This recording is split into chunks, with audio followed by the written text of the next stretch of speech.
శీతాకాలం వెళ్ళిపోయి ఎండాకాల తీవ్రత పెరుగుతున్న క్రమంలో రాష్ట్ర విద్యాశాఖ విద్యార్థులకు శుభవార్త చెప్పింది.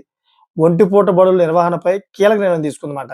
సో మార్చి 16వ తేదీ నుండి ప్రభుత్వ ప్రైవేటు స్కూల్లో ఒంటిపూట బడులు ప్రారంభం కానుందని తెలిపింది.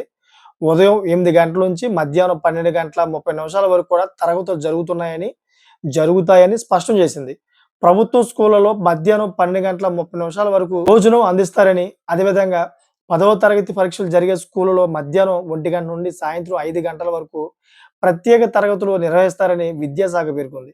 అటు తెలంగాణలో కూడా మార్చి 16 నుంచే ఒంటిపూట బడులు ప్రారంభం కానున్నాయని చెప్పి తెలంగాణ ప్రభుత్వం కూడా ప్రకటన చేసింది. ఏదేమైనా గాని 2 తెలుగు రాష్ట్రాల్లో కూడా ఒకేసారి ఈ ప్రకటన విడుదల చేశాయి. ఈ ఒక పిల్లలకైతే ఒక సంతోషకరమైన వార్త. ఎందుకంటే ఒంటిపూట బడులు అనేటప్పటికి పిల్లలు ముందుగానే ఎప్పుడు స్కూల్ మానేద్దామా అనే యోచనలో ఉంటారన్నమాట. ఇటువంటి టైంలోని ఇటువంటి వార్త వినిపించడంతోటి పిల్లలందరూ కూడా ఎగిరి గంతేస్తా ఉన్నారు.